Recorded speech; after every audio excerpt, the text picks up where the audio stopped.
Out, Americans have been quitting their jobs in record numbers. Yeah, a new report from the Bureau of Labor says that 4.4 million people quit their jobs in September alone, and that really is a new time high. We're talking about the most resignations. They came from the arts, entertainment, and recreation sectors, and that was followed by other service industries, including state and local governments and education. And a lot of people are quitting in search of better pay or better jobs. And with nearly 10.5 million open positions out there, workers are feeling a bit more empowered to be able to pick and choose. A recent survey found a majority of employees are feeling burned out, and they cited their workload as the top reason.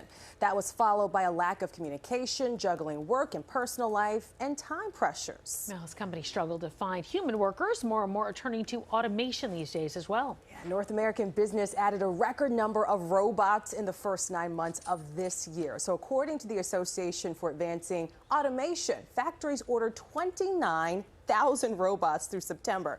That's an increase of 37% over the same time a year ago. Yeah, and more types of industries are starting to use robots. Automakers have long done the most. They bought the most. But now other sectors are growing even faster, automating everything from metalwork to food manufacturing as well. So joining us now to talk about this trend is Vicki Salemi. She is a career expert with Monster.com. Vicki, thank you for being with us.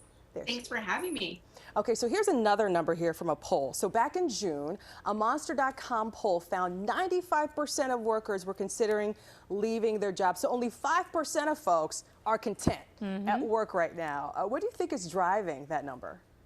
Yeah, I'm so glad you asked, Vanessa. Several things. I think, first of all, during the pandemic, very few people were empowered to leave their job if they still had a job.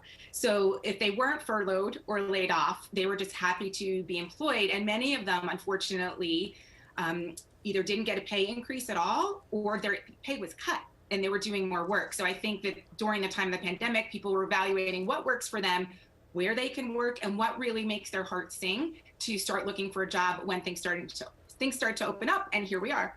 Well, it's really interesting to see. And you say it's not all bad with this. And in fact, it's created what you call silver lining opportunities out there. What are those and how has it created those?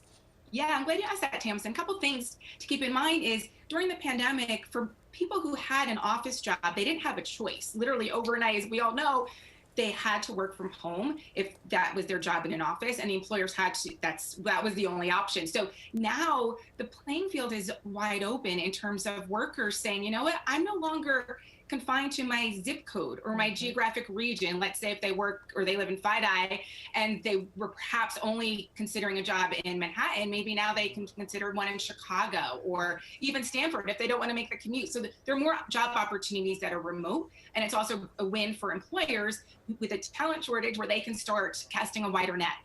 Right, and to that point, Vicki, let's talk about burnout, right? We talked about those time pressures that people do not want to be up against. People think that working from home is easier, but that may not always be the case. So what can employers do to balance things out there and keep workers from leaving? Yeah, that's a great point because retention is key right now as so many people feel empowered to get a better job. Employers can do several things. Number one is they can offer mental health support.